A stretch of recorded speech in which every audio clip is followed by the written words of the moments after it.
மிதுன ராசிக்காரர்களே, உங்கள் வாழ்க்கையில் எந்த ஒரு விஷயமோ காரணம் இல்லாமல் நடக்காதுங்க. இந்த வீடியோ உங்கள் கண்களுக்கு முன்னாடி வந்திருப்பதும் ஒரு சின்ன அறிகுறி தான். நீங்கள் சமீப காலமாக யோசிச்சுட்டு இருக்கும் விஷயங்கள், அதுக்கான பதில் தேடுற அந்த மனசு, இது எல்லாம் வீணாக போகலை. என்ன நடக்க போகுது, நான் சரியான பாதையில் தானா இருக்கேன்னு உங்களுக்குள்ளே எழும் கேள்விகள், அதுக்கான விளக்கம் இங்கே ஆரம்பமாகுது. வாழ்க்கை கொஞ்சம் மெதுவாக போகிற மாதிரி தோணலாம், ஆனால் அது நின்று போகலை. அது உங்களை சரியான நேரத்துக்கும் சரியான இடத்துக்கும் கொண்டு போயிட்டே இருக்கு. இந்த நேரத்தில் ஒரு சின்ன விஷயம் செய்யணுங்க. தினமும் காலையில் உங்கள் குலதெய்வத்துக்கு ஒரு விளக்கேத்துங்க. அந்த ஒளி உங்கள் வாழ்க்கையில் இருக்கக்கூடிய குழப்பத்தையும் இருளையும் அகற்றும். நம்பிக்கையோடு மிதுன ராசிக்காரங்களே, அந்த ஒரு அடியை எடுத்து வைங்க. பரமசிவனின் கருணை உங்களை பாதுகாக்குது. முருகப்பெருமானின் அருள் உங்களுக்கு துணை நிற்குது. இனி நீங்கள் எடுக்கும் ஒவ்வொரு முடிவும் உங்களை வெளிச்சம் இருக்கும் பாதைக்கு தான் கூட்டிச் செல்லும். அதனால் பயப்படாதீங்க, அமைதியாக இருங்க, நம்பிக்கையை மட்டும் விற்றாதீங்க. நேரம் உங்கள் பக்கம் திரும்புகிற நேரம் இதுதான். ஓம் நமச்சிவாய, ஓம் முருகா போற்றின்னு கமெண்ட் பாக்ஸில் 3 முறை பதிவிடுங்க. நம்மளுடைய சேனலில் இன்னும் இணையலைன்னா உடனே சப்ஸ்கிரைப் பண்ணிக்கோங்க. இப்போது உங்கள் ராசிக்கான பலன்களை பார்க்கலாம் வாங்க. மிதுன ராசிக்காரங்களே, கண்டிப்பாக நல்லதே நடக்கும். உங்கள் வாழ்க்கையில் இனிமேல் நல்லது மட்டும்தான் நடக்கும். நம்பிக்கையாக இருங்க. பொதுவாகவே மிதுன ராசிக்காரங்களை பற்றி சொல்லணும்னா, மாறி மாறி எவ்வளவு தான் உழைச்சாலும் ஓயாமல் உழைக்கிறாங்களே அப்படின்னு ஒரு மதிப்பு கிடைக்காத ராசியாக பாவம் இவங்க இருக்காங்க. வெளியில் பார்க்குறதுக்கு கம்பீரமாக இருந்தாலும், மதிப்பில்லாத ராசியாக இருந்தாலும் பரவாயில்ல, பாசத்துக்கும் நேசத்துக்கும் கட்டுப்பட்டு தனக்கு வரக்கூடிய துன்பத்தையும் கஷ்டத்தையும் வெளியில் காட்டிக்காமல் அப்படியே மனசுக்குள்ளேயே மறைச்சிக்கிட்டு வாழ்கிறவங்க. நீங்கள் சில நேரங்களில் அசிங்கத்தையும் அவமானத்தையும் சந்திக்க வேண்டிய சூழல் வந்தால் கூட அதை பெருசாக வெளிப்படுத்தாமல், என் குடும்பத்துக்காக நான் அசிங்கப்பட்டாலும் பரவாயில்ல, என் உறவுகள் நல்லா இருக்கணும் அப்படின்னு சொல்லி தனக்குன்னு இருக்கக்கூடிய உறவுகளை காக்கக்கூடியவங்களா ஒரு தியாகியாக இவங்க இருக்காங்க. இவ்வளவு அருமையான மென்மையான நுணுக்கங்களை கொண்ட அன்பு நிறைந்த மிதுன ராசிக்கார அன்பர்களே, எல்லாரும் எப்படி இருக்கீங்க? எல்லாரும் நலமாக சந்தோஷமாக இருக்கீங்களா? ஏங்கம்மா நீங்கள் வேற எங்களை பார்த்து இப்படி ஒரு கேள்வி கேட்குறீங்களே? நாங்களே ஒவ்வொரு நாளும் கண்ணீர் சிந்தி வாழ்ந்துட்டுருக்கோம். எங்கள் வாழ்க்கையில் நிம்மதி அப்படிங்கிற பேச்சுக்கு ஒரு துளி கூட இடம் கிடையாதுங்க. நிம்மதி எங்கே இருக்குன்னே தெரியல அப்படின்னு நீங்கள் உங்கள் மனசுக்குள்ளே நினைக்கிற வேதனை எனக்கு நல்லாவே புரியுதுங்க. மிதுன ராசிக்காரங்களே, கலங்காதீங்க. உங்கள் வாழ்க்கையில் இப்போ இருக்கக்கூடிய இந்த கஷ்டமான சூழல் எல்லாமே நீ வரக்கூடிய காலங்களில் பனி போல் மறைய போகுதுங்க. உங்கள் வாழ்க்கையை நீ வரக்கூடிய காலங்களில் நீங்கள் நினச்சி கூட பார்க்காத அளவுக்கு ஒரு அழகான சொர்க்க வாழ்க்கையாக மாறப்போகுதுங்க. இது நாள் வரைக்கும் நீங்கள் வேண்டாம், உங்கள் உறவு வேண்டாம் அப்படின்னு சொல்லி உங்களை உதறி தள்ளிட்டு போன சொந்த பந்தங்கள் இருக்காங்க இல்லையா, அவங்க எல்லாருமே நீ வரக்கூடிய காலங்களில் உங்களோட அருமையை புரிஞ்சுக்கிட்டு உங்களை தேடி வர போகிறாங்க. அது மட்டும் இல்லாமல் நீண்ட நாளாக திருமணம் ஆகாதவங்களுக்கு திருமண தடையெல்லாம் நீங்கி உங்கள் மனசுக்கு பிடிச்ச மாதிரி உங்களுக்கு ஏற்ற சரியான வாழ்க்கை துணையோடு டும் டும் டும்னு திருமணம் நடக்க போகுது. அதே போல குழந்தை பாக்கியம் இல்லாதவர்களுக்கு அழகான குழந்தை பாக்கியம் கிடைக்க போகுது. நீண்ட நாளாக இருந்த பூர்வீக சொத்து ரீதியாக இருந்த அனைத்து பிரச்சனைகளுக்கும் ஒரு நிரந்தரமான தீர்வு கிடைக்க போகுது. உங்களுக்கு வரவேண்டிய பூர்வீக சொத்து எந்த தடங்களும் இல்லாமல் உங்கள் கையில் வந்து பத்திரமா சேரப்போகுதுங்க. சரிங்க மிதுன ராசிக்காரங்களே, இந்த கிரகநிலை எப்படி இருக்குன்னு பார்க்கலாங்க. இந்த கிரகநிலைகள் உங்களுக்கு ரொம்பவே சாதகமாக சிறப்பாக இருக்குதுங்க. தைரிய வீரியஸ்தானம்னு சொல்லக்கூடிய இடத்துல கேது பகவான் இருக்கார். ராசியில் பார்த்தீங்கன்னா குரு பகவான் இருக்கார். களத்திர ஸ்தானத்தில் சூரிய பகவான், புதன் பகவான், சுக்கிர பகவான், அப்புறம் நம்ம செவ்வாய் பகவான், இவங்க எல்லாம் கூட்டணியில் அமைஞ்சிருக்காங்க. பாக்கியஸ்தானத்தில் சனி பகவானும் ராகு பகவானும் இருக்காருங்க. அயன சயன போகஸ்தானத்தில் சந்திர பகவான் இருக்காருங்க. இந்த கிரகநிலை மாற்றங்கள் எல்லாம் மிதுன ராசிக்காரங்களுக்கு என்ன மாதிரியான பலன்களை தரப்போகுது, அவற்றை எப்படி நமக்கு சாதகமாக மாற்றிக்கிறது அப்படிங்கிறத பற்றி தான் இந்த வீடியோ பதிவில் நம்ம ரொம்ப விரிவாக பார்த்து தெரிஞ்சுக்க போகிறோங்க. முக்கியமாக குருவின் ஆதரவு, செவ்வாயின் உச்சம், அப்புறம் சுக்கிரன், ராகு, புதன் ஆகியோரின் நிலை, இது கூடவே சனியின் தாக்கத்தை பற்றியும் நாம் தெளிவாக பார்க்க போகிறோங்க. ஒரு சின்ன அட்வைஸ், எதிர்மறை எண்ணங்கள் அதாவது நெகட்டிவ் தாட்ஸ் அதை வந்து தவிர்த்துறது ரொம்ப நல்லதுங்க. அதே போல் கெட்ட சகவாசங்களை தவிர்க்கிறது உங்கள் வாழ்க்கைக்கு ரொம்ப ரொம்ப நல்லதுங்க. இந்த காலகட்டம் வாழ்க்கையில் நீங்கள் எதிர்பார்க்காத பல திருப்பங்களை கொடுக்கக்கூடியதாக அமைய போகுது. உங்களுடைய கனவுகள் எல்லாம் வலிக்கவும் பிரச்சனைகள் எல்லாம் தீர்வுகளை காணவும் இது ஒரு மிக சரியான நேரமாக அமைஞ்சிருக்கு. நிச்சயமாக அவங்க வாழ்க்கையில் இனி நல்லது மட்டும்தாங்க நடக்கும். மிதுன ராசிக்காரங்களே, எப்போவுமே தன்னை ஒரு பெரிய அறிவாளியாக நினைப்பீங்க, அது தப்பில்லைங்க. ஆனால் இவங்க உண்மையை சொன்னாலே அல்லது ஒரு அரசாங்கமே செய்ய முடியாத ஒரு பெரிய காரியத்தை செய்தாலோ நமக்கு சரியான பாராட்டு கிடைக்கிறது இல்லையே அப்படின்னு வருத்தப்பட்டு இருக்கிறாங்க. சிலர் வந்து நான் பிறப்பிலிருந்தே நல்லவனாக இருக்கேன், மற்றும் சிலர் நான் ரொம்ப கஷ்டப்பட்டு முன்னேறியும் எனக்கு கிடைக்க வேண்டிய அங்கீகாரம் கிடைக்கிறது இல்லையே அப்படின்னு மனசுக்குள்ள புழுங்கிட்டு வருத்தப்பட்டு இருக்காங்க. என்ன பண்ணுறதுங்க, இந்த உலகம் நல்லவர்களை ஏற்றுக்கொள்வது ரொம்ப கஷ்டமாக இருக்குதுங்க. ஆனால் ஒரே ஒரு விஷயம், ஒருத்தர் உங்களால் உதவி அடைந்தால் அவங்க உங்களை விடமாட்டாங்க. குரு பகவான் மிதுன ராசிக்காரங்களே இந்த இடத்துலையும் தலை குனியாமல் பார்த்து கொள்வாருங்க. இது உறுதி. யாராவது உங்களுடைய பழைய தப்புகளை தோண்டி எடுத்து உங்களை சின்ன பின்னமாக்குனா அந்த மாதிரி நினச்சாலும் கவலைப்படாதீங்க. அவங்க செய்த கெட்டது அவங்களையே திரும்ப போய் பாதிக்குங்க. அதனால் நீங்கள் தைரியமாக இருங்க. பொதுவாகவே மிதுன ராசிக்காரங்க யாருக்கும் நேரடியாக எந்த கெடுதலும் பண்ண மாட்டாங்க. ஆனால் சந்தர்ப்ப சூழலால் கெட்ட சகவாசங்களால் கலந்திருக்க வாய்ப்பு இருக்குது. நம்ம சிவபெருமான் ஏதாவது ஒரு ரூபத்தில் உங்கள் பக்கத்தில் விளையாடுவார். சோதனைகள் வரும்போது தயவு செஞ்சு கோபப்பட்டு வார்த்தையை விட்டுறாதீங்க. எப்பவும் போல் அன்பாக பேசுங்க. சிரித்த முகத்தோடு இருங்க. ஏன்னா அந்த சிரிப்பு உங்களுடைய மன அழுத்தத்தை நிச்சயமாக குறைக்குங்க. அடுத்ததாக செவ்வாய் உச்சம் பெற்ற வீடு, அது உங்களுக்கு ஒரு பெரிய லாபத்தை கொடுக்க போகுதுங்க. 8ஆம் இடத்துல செவ்வாய் இருக்கிறதுனால பல நல்ல பலன்கள் உங்களுக்கு கிடைக்கும். முக்கியமாக ஆரோக்கியம் மேம்படும். ஐஸ்வர்ய யோகம் ஏற்பட போகுது. மனசில் இந்த கசப்புகள் எல்லாம் விலக போகுது. உறவுகளால் ஆதாயம் மற்றும் லாபம் ஏற்பட போகுது. எப்போவுமே ஒரு ஆபத்தான சூழல்கள் வரும்போது அதிலிருந்து செவ்வாய் பகவான் உங்களை காப்பாற்றுவாருங்க. தேவையில்லாமல் சண்டை போடும் இடங்களிலிருந்து சிவபெருமான் உங்களை காப்பாற்றி கூட்டிகிட்டு வந்துடுவாருங்க.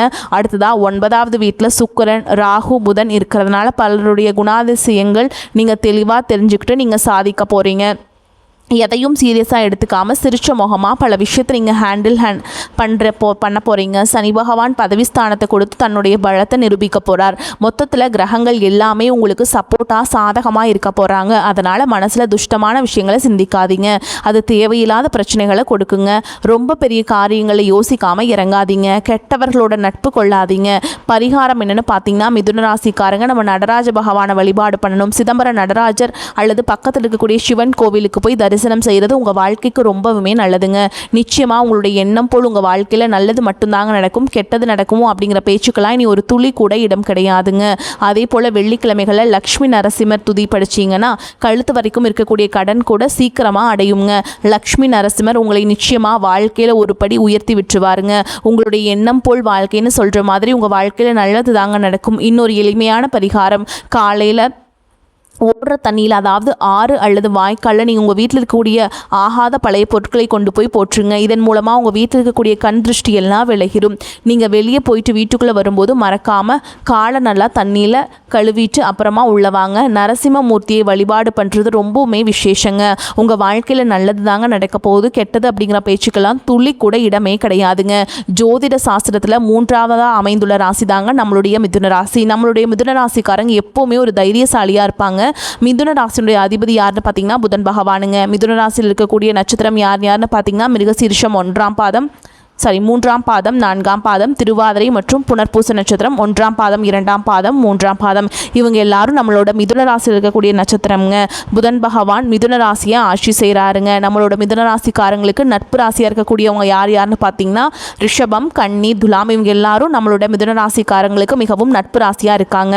மிதுன ராசிக்காரங்க வாழ்க்கையில் எவ்வளவு கஷ்டம் வந்தாலும் சரி பார்த்துக்கலான்னு தைரியத்தை விட மாட்டாங்க. தொடர்ந்து முயற்சி பண்ணிக்கிட்டே இருப்பாங்க. அடுத்தவங்க இதை செய்ய முடியாது அப்படின்னு சொல்லி ஒதுக்கி வச்ச காரியத்தை கூட அழகாக திட்டம் தீட்டி ஸ்கெட்சு போட்டு அந்த காரியத்தில் வெற்றி அடையக்கூடியவங்களாக இருப்பாங்க நம்மளோட மிதுன ராசிக்காரங்க. எப்போதுமே ரொம்ப சுறுசுறுப்பாக இருப்பாங்க. மீன் போன்ற நல்ல அழகிய தீர்க்கமான கண்களை கொண்டவங்களாக இவங்க இருப்பாங்க.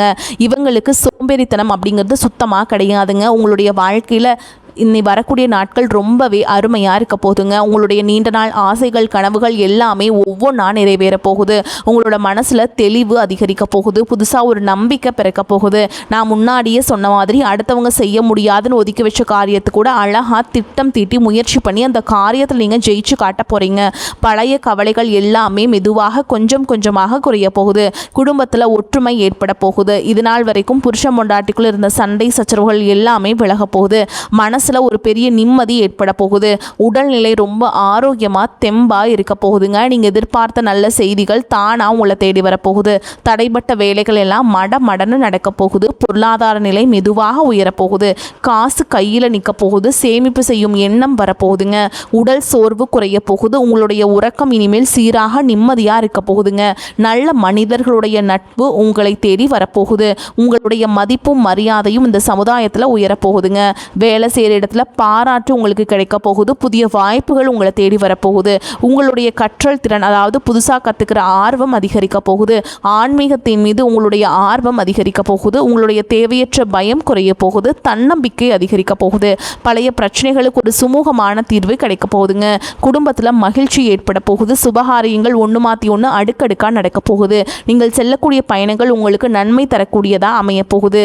வீண் செலவுகள், மருத்துவ செலவுகள் எல்லாமே குறைய போகுது. நல்ல முடிவுகள் தெளிவாக எடுக்க முடியுங்க. உங்களால் மன அமைதி கிடைக்குங்க. உறவுகளில் புரிதல் அதிகரிக்கும். உங்களுடைய முயற்சிகள் கண்டிப்பாக வெற்றி பெறுங்க.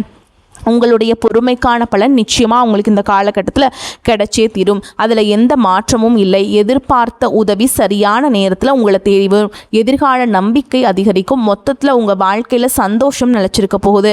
உங்களுடைய ஆசைகள், கனவுகள் எல்லாமே படிப்படியாக நிறைவேற போகுது. உங்களுடைய வாழ்க்கையில் இது நாள் வரைக்கும் இருந்த அனைத்து கஷ்டத்துக்கும் ஒரு நல்ல தீர்வு கிடைக்க போகுதுங்க. கடைசியாக ஒரு சின்ன விஷயங்க, எங்கள் குலதெய்வம் எங்கேயோ இருக்குது, என்னமோ இருக்குது அப்படின்லாம் நீங்கள் நினைக்க வேண்டாமுங்க. நீங்கள் எங்கே இருந்தாலும் உங்கள் வீட்டில் ஒரு தீபம் ஏற்றி வச்சு அந்த தீப ஒளியில் தெய்வங்கள் இருக்கிறாங்க அப்படின்னு நினச்சி வழிபாடு செய்யுங்க. ஒருவேளை உங்களுக்கு குலதெய்வமே தெரியாவிட்டாலும் பரவாயில்ல, வீட்டில் தீபம் ஏற்றி வச்சு ஏதாவது ஒரு நல்ல நாளில் எங்கள் குலதெய்வமே நீ தான் எங்களை காக்கணும்னு மனசில் நினச்சி வழிபாடு செய்யுங்க. குலதெய்வ வழிபாடு குலம் காக்கும். உங்கள் வம்சம் தலைக்குங்க. எப்போவுமே முதல்ல குலதெய்வம், அப்புறம் இஷ்டப்பட்ட தெய்வம், அப்புறம் உங்களுக்கு விருப்பப்பட்ட தெய்வம். எந்த கோயிலுக்கு போனாலும் என்ன பண்ணாலும் வாழ்க்கையில் ஒரு ஏற்றமே இல்லையே அப்படின்னு நீங்கள் சொல்லுவீங்க. அதுக்கு காரணம் குலதெய்வத்துடைய வழிபாடு குறைவாக இருக்கிறது தாங்க. தினமும் காலையில் எந்திரிச்ச உடனே சூரிய பகவானை பார்த்து கையெடுத்து கும்பிட்டு ஒரு நமஸ்காரம் பண்ணுங்க. அவங்களுடைய அனுகிரகம் இருந்தால் போதும். மற்ற கிரகங்கள் எல்லாம் சாதகமாக இல்லைனா கூட பரவாயில்ல, அந்த சூரியனுடைய பிரகாசம் உங்கள் வாழ்க்கையவே பிரகாசமாக மாற்றிடுங்க. அந்த வெளிச்சம் உங்களை வந்து சேரும். உங்கள் வாழ்க்கையில் இருக்கக்கூடிய கண்ணீர் எல்லாம் கரைஞ்சு போயிடும். மிதுன ராசிக்காரங்களே, உங்கள் வாழ்க்கையில் இனி வரக்கூடிய நாட்கள் சூப்பராக இருக்க போதுங்க. உங்களுக்கு அதிர்ஷ்டம் தரக்கூடிய நிறங்கள் என்னென்னு பார்த்தீங்கன்னா பச்சை மற்றும் ஊதா நிறம்ங்க. அதிர்ஷ்டம் தரக்கூடிய எண்கள் 3 மற்றும் 4. அதிர்ஷ்டம் தரக்கூடிய கிழமைகள் புதன்கிழமை மற்றும் வெள்ளிக்கிழமை. அதிர்ஷ்டம் தரக்கூடிய திசை தென்மேற்கு மற்றும் வடகிழக்குங்க. உங்களுக்கு அதிர்ஷ்டம் தரக்கூடிய மலர்கள்னு பார்த்தீங்கன்னா வாசனை மிகுந்த மல்லிகை மலர் மற்றும் ரோஜா மலருங்க. உங்களுடைய எண்ணம் போல் உங்கள் வாழ்க்கையில் நீ வரக்கூடிய நாட்களில் நல்லது மட்டும்தாங்க நடக்கும். நம்பிக்கையோடு இருங்க. மிதுன ராசிக்காரர்களே, எதையும் ஆராய்ந்து பார்த்து பிறகே அதை செய்ய முற்படுவீங்க. தொட்ட காரியங்கள் வெற்றியில் முடிந்தாலும் சற்று கால தாமதம் ஆகலாம். பண வரத்து கூடும். புதிய நண்பர்கள் கிடைப்பாங்க. தொழில் வியாபாரம் மிகவும் சிறப்பாக நடைபெறும். பண வரத்து எதிர்பார்த்தபடி இருக்கும். வியாபாரம் மற்றும் தொழிலை விரிவுபடுத்துவது பற்றி திட்டங்களை செயல்படுத்துவீங்க. உத்தியோகஸ்தர்கள் முன்னேற்றம் காண்பீங்க.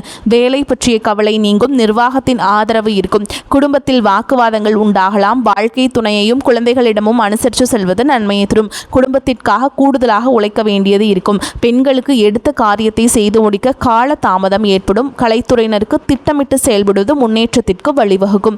அரசியல் துறையினருக்கு புதிய பதவிகள் கிடைக்கும். மாணவர்களுக்கு எதிர்காலம் பற்றிய திட்டங்கள் மனதில் தோன்றும். உற்சாகமான காலகட்டமாக இந்த காலகட்டம் அமையும். செலவுகள் ஏற்பட்டாலும் சுப செலவுகளாகவே இருக்கும். கணவன் மனைவிக்கிடையே ஏற்பட்டிருந்த கருத்து வேறுபாடுகள் நீங்கி அந்யோன்யம் ஏற்படும். எதிர்பாராத பயணங்களும் அதனால் உடல் அசதியும் மனச்சோர்வும் உண்டாகும். உங்களை பற்றி தவறாக புரிந்து கொண்ட நண்பர்கள் தங்கள் தவறை உணர்ந்து மன்னிப்பு கேட்பாங்க. அவர்களால் ஆதாயமும் உண்டாகும். பிள்ளைகளால் தேவையற்ற செலவுகள் ஏற்படக்கூடும். அலுவலகத்தில் உங்களின் திறமை வெளிப்படும். உயர்ந்த பதவி தேடி வரும். சம்பள உயர்வும் கிடைக்கும். நிர்வாகத்தினரின் பாராட்டுகள் உற்சாகம் தருவதாக இருக்கும். சக ஊழியர்களிடம் எச்சரிக்கையாக இருக்க வேண்டும். வியாபாரத்தின் காரணமாக சிலர் தொலைதூர பயணங்களை மேற்கொள்ள வேண்டி வரும். பணியாளர்களின் ஒத்துழைப்பு நன்றாக இருக்கும். சக வியாபாரிகளிடையே இணக்கமான சூழல் உண்டாகும். குடும்பத்தை நிர்வகிக்கும் பெண்களுக்கு உறவினர்கள் வருகையால் பொறுப்புகள் அதிகரிக்கும். ஆனால் சலித்து கொள்ளாமல் செய்து நீங்கள் பாராட்டுகளை பெறுவீங்க. நீங்கள் எதை பற்றியுமே நீங்கள் கவலைப்பட தேவையில்லைங்க. காரிய சித்தி உண்டாகும் காலகட்டம். ராசி அதிபதி புதன் அஷ்டமஸ்தானத்தில் முயற்சி ஸ்தான அதிபதி சூரியனுடன் இணைந்து புதாதித்ய யோகத்தை ஏற்படுத்துகிறாருங்க. மறைந்த புதன் நிறைந்த பலனை வழங்குவார். வாக்கு வன்மை உண்டாகும். பேச்சை மூலத்தனமாக கொண்டவர்களின் வாழ்வாதாரம் உயரும். பற்றாக்குறை வருமானத்தால் கவலை அடைந்தவர்களுக்கு உபரி வருமானம் கிடைக்கும். உங்கள் செயல்பாட்டில் மற்றவர்களின் குறுக்கீடு இருக்காதுங்க. குடும்பத்தில் நிலவிய பிரச்சனைகள் படிப்படியாக குறையும். மேலும் உங்களை பொறுத்த வரைக்கும் நட்சத்திர பலன்களை பார்க்கலாங்க. அந்த வகையில் மிருகசீரிஷ நட்சத்திரம் 3ஆம் பாதம் 4ஆம் பாதம். உங்களை பொறுத்த வரைக்கும் நண்பர்கள் உறவினர்களிடம் கவனம் தேவை. நல்லவர்கள் யார் கெட்டவர்கள் யார் என்றே தெரியாமல் நீங்கள் பழக வேண்டி வரலாம். தொழில் செய்யும் இடத்தில் இடமாற்றம் வேலை பளு வரலாம். எதிர்கொள்ள தயாராக இருங்கள். மிகுந்த சாமர்த்தியசாலிகளான நீங்கள் அனைத்தையும் தவிடுபொடியாக்கி விடுவீங்க. அடுத்ததா திருவாதிரை நட்சத்திரம். உங்களை பொறுத்த வரைக்கும் இந்த காலகட்டத்தில் அரசியல்வாதிகள் மற்றும் சமூக நல சேவகர்கள் அனைவரும் இன்முகத்துடன் நடந்து கொள்வீங்க. சமூக நலனில் அக்கறையுடன் ஈடுபட்டு மக்கள் செல்வாக்கை காண்பீங்க. தாராள செலவில் தொண்டர்கள் மத்தியில் சுய அந்தஸ்தை உயர்த்துவீங்க. நீண்ட நாள் எதிர்பார்த்த பதவி பொறுப்பு தலைமையின் ஆதரவால் கிடைக்க பெறுவீங்க. அடுத்ததா புனர்பூச நட்சத்திரம் 1ஆம் பாதம் 2ஆம் பாதம் 3ஆம் பாதம். உங்களை பொறுத்த வரைக்கும் இந்த காலகட்டத்தில் மனதில் மகிழ்ச்சியான எண்ணங்கள் தோன்றும். திடீரென்று அவசர முடிவை எடுக்க வேண்டும் இருக்கும். கோபத்தை கட்டுப்படுத்துவதன் மூலம் நட்பு உறவினரிடம் சுமூகமான நிலை நீடிக்கும். உல்லாச பயணம் செல்லும் வாய்ப்புகள் கிடைக்கும். வரக்கூடிய வாய்ப்புகளை தவற விட்டுறாதீங்க. கெட்டியா பிடிச்சுக்கோங்க. வாழ்த்துக்கள். வாழ்க வளமோடு நலமோடு. நன்றி, வணக்கம்.